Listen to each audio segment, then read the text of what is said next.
Halo semuanya, perkenalkan saya Khalid Darwis. Saya mahasiswa dari Universitas Mula Warman Fakultas Ilmu Hukum.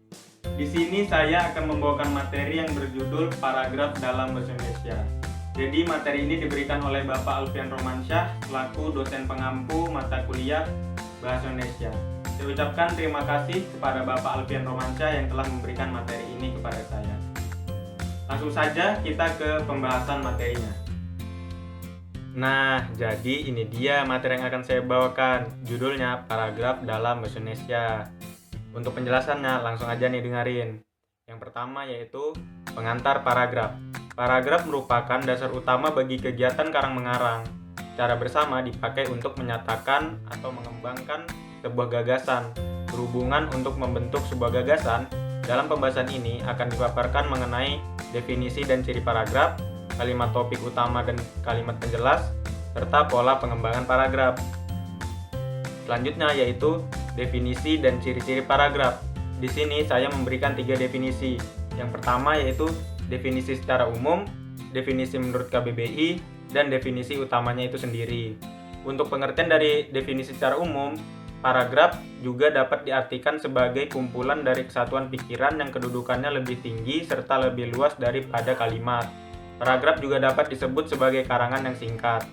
Definisi menurut KBBI, dari KBBI menjelaskan paragraf adalah bagian bab dalam suatu karangan, biasanya mengandung satu ide pokok dan penulisannya dimulai dengan garis baru.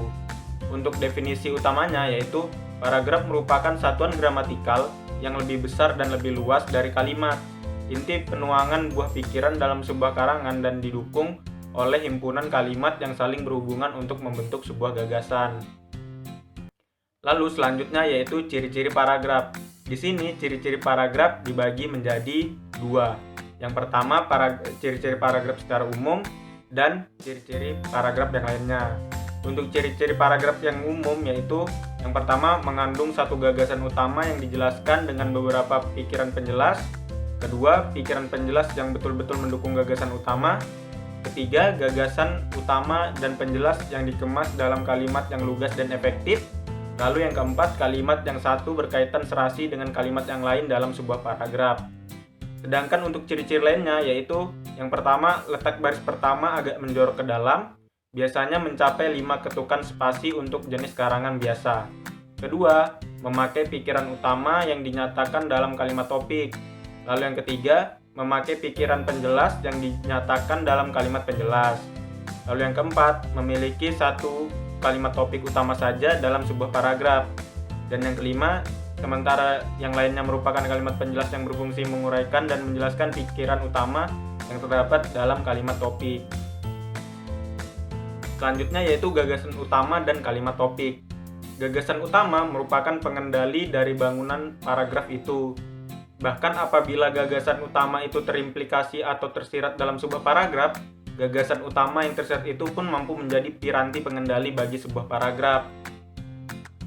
Kalimat yang mengandung gagasan utama atau ide pokok paragraf itulah yang disebut dengan kalimat topik dan kalimat utama.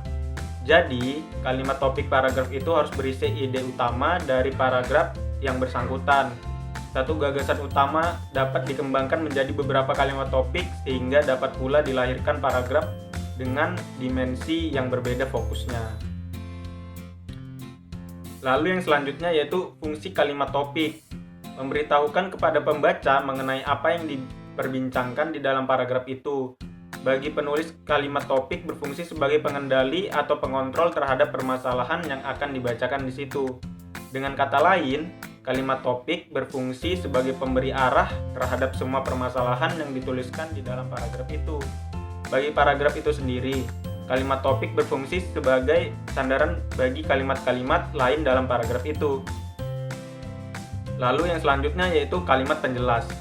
Dikatakan kalimat penjelas karena tugas dari kalimat itu memang menjelaskan dan menjabarkan lebih lanjut gagasan utama yang terdapat dalam paragraf. Jumlah kalimat penjelas tidak ada pastinya. Pengembangan paragraf dilakukan untuk memerinci secara cermat gagasan utama yang terkandung dalam kalimat. Kalimat penjelas dibedakan menjadi 2, yaitu kalimat penjelas mayor dan kalimat penjelas minor. Untuk penjelasan dari kalimat penjelas mayor atau kalimat pengembang langsung adalah kalimat penjelas utama yang bertugas menjalankan secara langsung gagasan utama dan kalimat topik yang terdapat di dalam paragraf itu. Jadi, hubungan antara kalimat topik dan kalimat penjelas utama dalam sebuah paragraf itu bersifat langsung.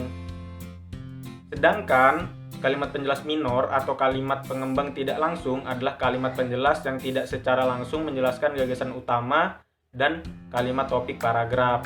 Lalu yang selanjutnya yaitu ada fungsi paragraf. Fungsi paragraf di sini dibagi menjadi dua. Yang pertama yaitu fungsi paragraf bagi penulis dan yang kedua fungsi paragraf bagi pembaca. Untuk fungsi paragraf bagi penulis itu yang pertama, paragraf memudahkan penulis untuk memberikan pengertian dan pemahaman tulisannya secara bertahap dengan menceraikan satu tema dari tema lainnya dalam sebuah teks. Yang kedua, paragraf merupakan wadah untuk mengungkapkan sebuah ide atau pokok pikiran secara tertulis paling sederhana.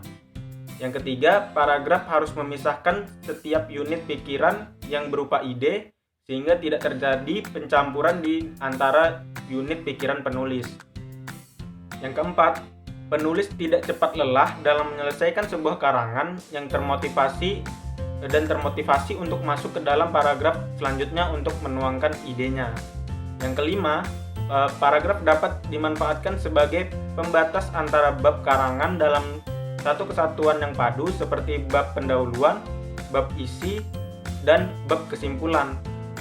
Selanjutnya yaitu fungsi paragraf bagi pembaca. Di sini yang pertama, dengan memisahkan atau menegaskan perhentian secara wajar dan formal, pembaca dengan jelas memahami gagasan utama paragraf penulis. Lalu yang kedua, pembaca dengan mudah menikmati karangan secara utuh, sehingga memperoleh informasi penting dan kesan yang kondusif. Lalu yang ketiga, pembaca akan tertarik dan bersemangat membaca karangan paragraf demi paragraf karena tidak membosankan dan tidak melelahkan. Yang keempat, pembaca dapat belajar bagaimana cara menarik untuk menyampaikan sebuah ide atau gagasan secara karangan melalui paragraf penulis.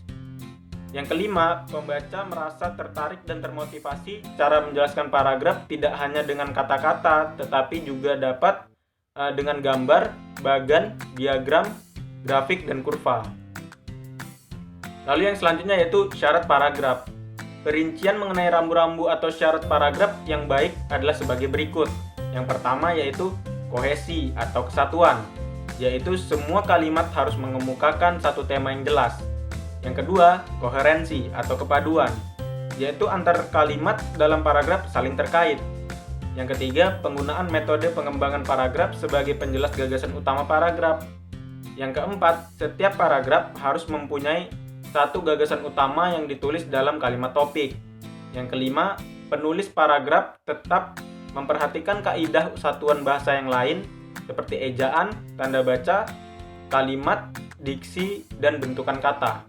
Lalu yang keenam, dalam penulisan karangan ilmiah, kalimat paragraf harus memperhatikan hal-hal teknis penulisan seperti kutipan, sumber rujukan, tata letak grafik, kurva, dan gambar. Yang ketujuh, penulis pun memperhatikan jenis-jenis paragraf pada posisi bagian karangan pendahuluan, isi, dan simpulan. Kedelapan, penulis paragraf yang menjorok ke dalam sejajar untuk menekuk. 9. Penulis juga memperhatikan jumlah kata atau jumlah kalimat dalam sebuah paragraf, yaitu jumlah kosakata paragraf antara 30 sampai 100 kata dan jumlah kalimat minimal 3 kalimat. Yang ke-10, jika uraian paragraf melebihi 100 kata, sebaiknya dibuat menjadi 2 paragraf saja. Ya, jadi itu dia penjelasan tentang paragraf dalam bahasa Indonesia. Saya rasa masih banyak kekurangan di dalam video saya ini. Jika ada kesalahan kata-kata yang saya ucapkan atau kesalahan kata-kata di dalam pembahasan tadi, saya mohon maaf. Kalian bisa memberikan komentar di bawah untuk mengoreksi kesalahan saya ini. Saya ucapkan terima kasih. Kurang lebihnya mohon maaf. Wassalamualaikum warahmatullahi wabarakatuh.